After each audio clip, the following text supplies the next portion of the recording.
지금 이 순간에도 바닷속 어딘가에 핵무기를 실은 강철 괴물이 소리 없이 움직이고 있습니다. 아무도 그 정확한 위치를 알지 못합니다. 물속에서는 레이더도 위성도 효과가 극히 제한됩니다. 마치 칠흑 같은 어둠 속에서 발소리 하나 내지 않고 걷는 암살자처럼 잠수함은 모든 탐지망을 유령처럼 빠져나갑니다. 심지어 바로 수백 미터 옆을 지나가는 적 함선조차 그 존재를 알아채기 어렵습니다. 세계 최강의 군사 강국들이 수십조 원을 쏟아부어 만든 이 침묵의 무기가 어떻게 탐지를 극도로 어렵게 만드는지 지금부터 그 숨겨진 과학과 전략을 하나씩 정면으로 파헤쳐 보겠습니다.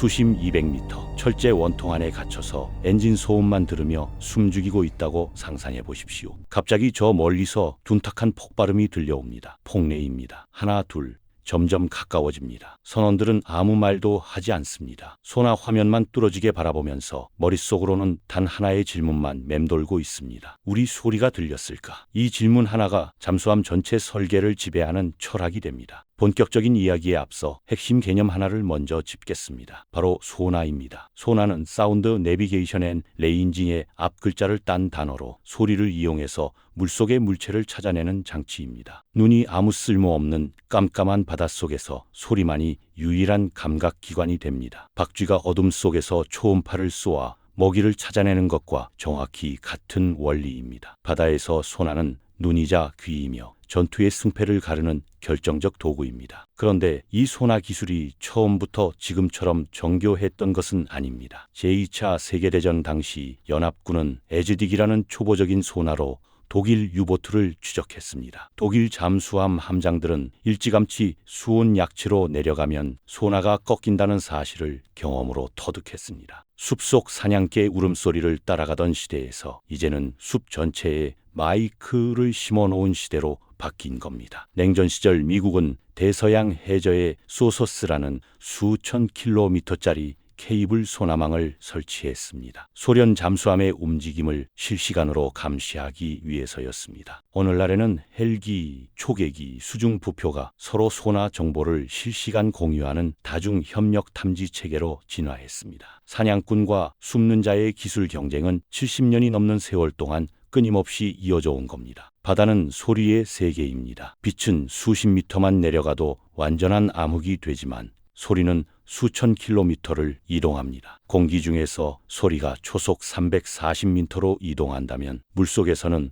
온도와 염분에 따라 초속 1480m에서 1560m 사이에서 변동됩니다. 거의 4배 빠른 속도로 훨씬 멀리까지 에너지를 잃지 않고 전달됩니다. 바다는 거대한 음향 고속도로이고 그 위를 달리는 잠수함은 조금의 소음도 없이 완전히 조용해야만 살아남습니다. 소나는 크게 두 종류로 나뉩니다. 능동소나와 수동소나입니다. 능동소나는 어두운 방에서 손전등을 켜는 것과 같습니다. 강력한 음파신호, 군사 용어로는 핀이라고 부르는 것을 쏘아보내고 그것이 물체에 부딪혀 돌아오는 시간을 계산하여 거리와 방향을 파악합니다. 대략 초속 1500m의 왕복 시간을 곱하고 2로 나누면 거리가 산출됩니다. 다만 실제로는 수온, 염분, 압력에 따라 음속이 달라지므로 정밀 보정이 필요합니다. 정확하고 강력한 방식이지만 결정적인 단점이 있습니다. 손전등을 켜는 순간 상대방도 내 위치를 알게 된다는 사실입니다. 그래서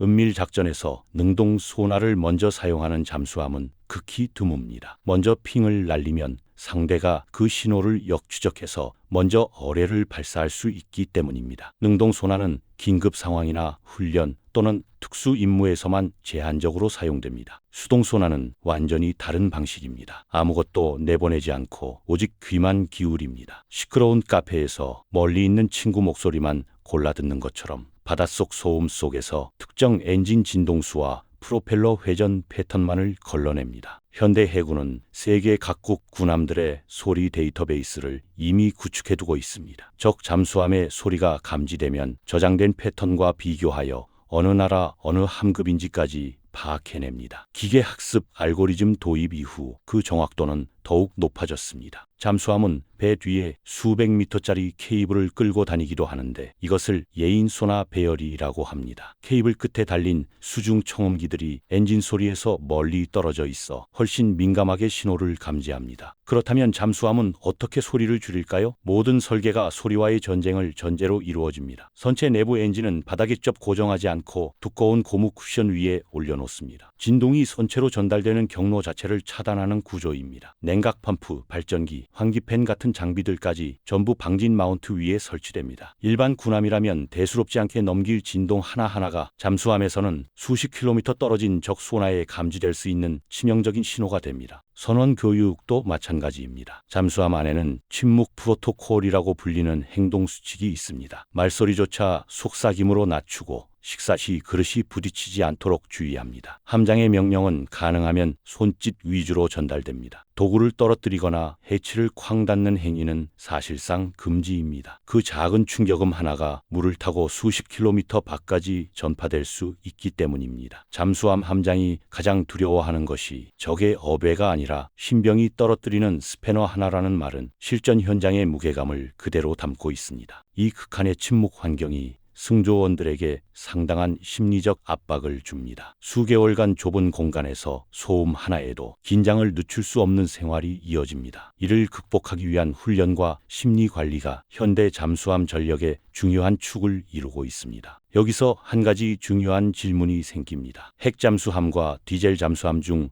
어느 쪽이 더 조용한가? 직관적으로는 첨단 핵잠수함이 유리할 것 같지만 실상은 다릅니다. 핵잠수함은 원자로를 식히는 냉각 펌프가 24시간 가동되어야 하므로 완전한 정수기 불가능합니다. 반면 디젤 잠수함은 전지로만 운항하는 동안 사실상 기계 소음이 거의 없습니다. 여기에 AIP 즉 공기 불필요 추진 장치를 탑재한 현대 디젤 잠수함은 스털링 엔진이나 연료 전지로 전력을 생산하면서 수중에서 2주에서 3주간 극저소음 상태를 유지합니다. 실제로 스웨덴의 고틀란드급 디젤 잠수함은 미 해군과의 합동훈련에서 핵잠수함 USS 로널드 레이건을 가상 격침하는 데 성공한 기록을 남겼습니다. 핵잠은 항속 거리와 속도에서, 디젤은 은밀성에서 각각 우위를 점하는 구도입니다. 외부 선체에도 정밀한 기술이 집약됩니다. 현대 스텔스 잠수함의 표면에는 아네코익 타일이라는 특수 패널이 비늘처럼 붙어 있습니다. 이것을 레코딩 스튜디오 방음벽과 같은 원리라고 이해하면 쉽습니다. 소리는 딱딱한 금속 표면을 만나면 그대로 튕겨나오지만 이불 더미를 향해 소리를 지르면 흡수되어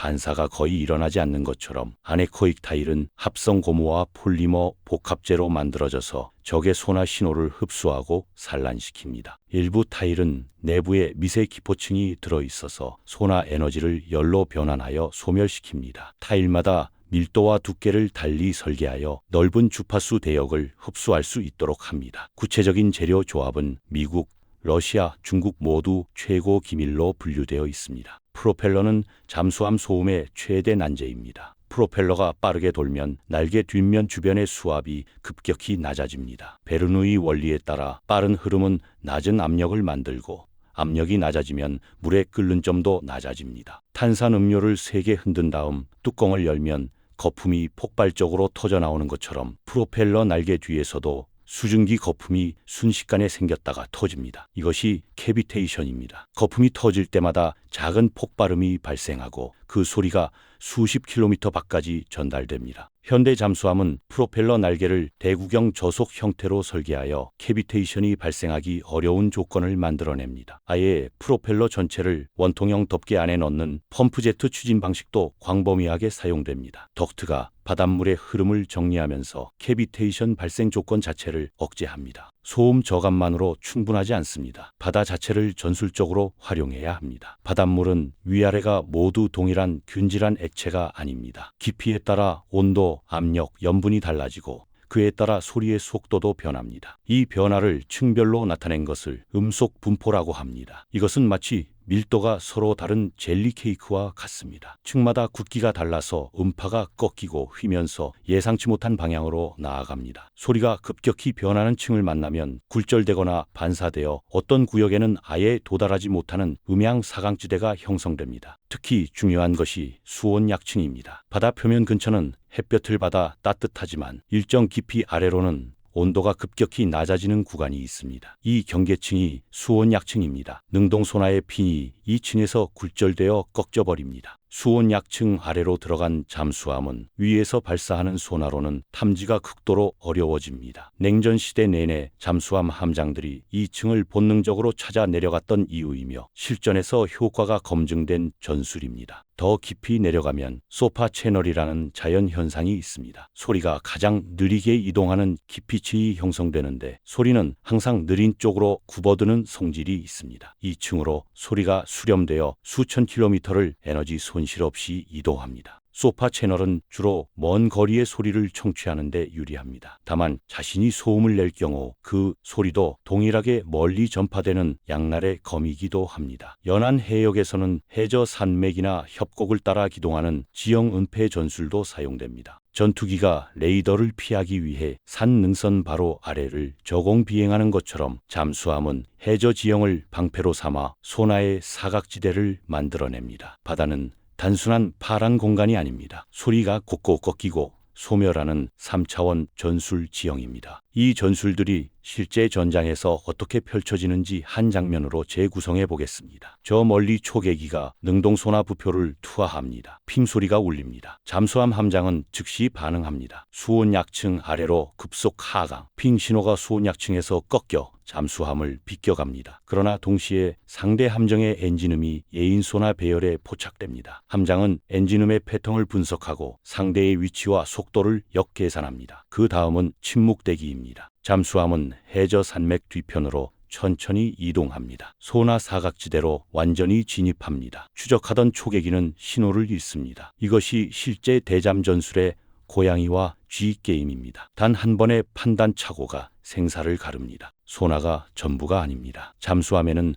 소리 외에도 3가지 신호가 더 새어나옵니다. 자기장, 열, 레이더 반사입니다. 수백 톤짜리 강철 덩어리가 지구 자기장 안에서 이동하면 주변 자기장이 왜곡됩니다. 항공기에 탑재된 자기이상 탐지기 매드가 이 왜곡을 포착합니다. 쇠로 된 가방을 들고 공항 금속 탐지기를 통과하면 경보음이 울리는 것처럼 잠수함의 강철 선체는 지구 자기장에 뚜렷한 흔적을 남깁니다. 이에 대응하여 현대 잠수함은 선체 내부에 역방향 전류가 흐르는 코일을 설치합니다. 이것이 탈자 장치, 즉 디가우징 시스템입니다. 반대 방향 자기장으로 자신의 자기 신호를 상쇄시켜 외부로 새어나오는 흔적을 소멸시킵니다. 열 신호도 방치할 수 없습니다. 엔진, 전자장비, 승조원 수십 명의 채용까지 잠수함은 끊임없이 열을 발생시킵니다. 이 열이 선체를 통해 유출되면 주변 수온보다 높은 열 흔적이 형성됩니다. 겨울철 열화상 카메라에서 창문이 주변보다 밝게 포착되는 것처럼 이 온도 차이를 적외선 센서로 탐지할 수 있습니다. 그래서 잠수함은 고온의 배출수를 직접 방류하는 대신 차가운 심해수와 혼합하여 서서히 배출하는 방식으로 열 신호를 억제합니다. 잠망경이나 안테나를 수면 위로 올리는 순간에도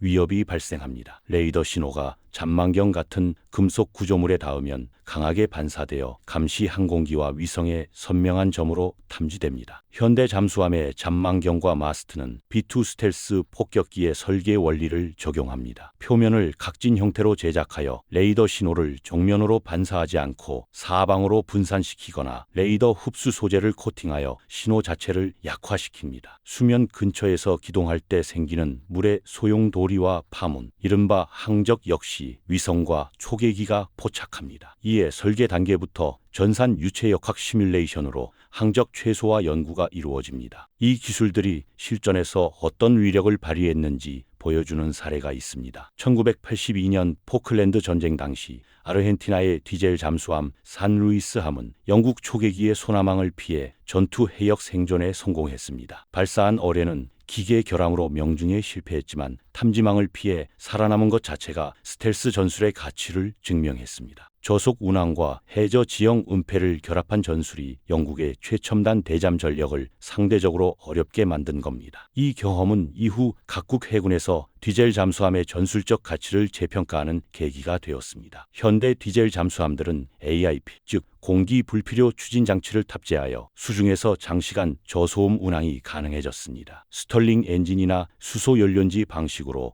전력을 생산하면서 핵 잠수함에 비해 훨씬 정숙한 상태를 유지합니다. 이 모든 기술의 완성도가 어떤 결과를 낳는지를 보여준 또 다른 사건이 있습니다. 2009년 대서양 심해에서 영국 핵잠수함 HMS 벵가드와 프랑스 핵잠수함 르트리옹팡이 충돌했습니다. 양쪽 모두 핵탄두를 탑재한 상태였고 양쪽 모두 완전한 침묵 항해를 수행하고 있었습니다. 서로의 존재를 전혀 인지하지 못한 채 충돌이 발생했습니다. 인명피해는 없었고 핵물질도 안전하게 유지되었습니다. 탐지를 극도로 어렵게 만드는 데 성공한 나머지 상호 충돌 회피마저 실패한 사건입니다. 이것이 현대 잠수함 스텔스 기술이 도달한 극단적인 역설입니다. 완전한 은폐는 불가능하지만 탐지를 극한까지 어렵게 만드는 것, 그것이 이 기술의 진짜 목표입니다. 최근 이 군비 경쟁에 새로운 변수가 등장했습니다. 인공지능입니다. 중국은 음향, 기상, 레이더, 위성 데이터를 동시에 융합 분석하는 AI 대잠 탐지 시스템을 개발 중이며 시뮬레이션 환경에서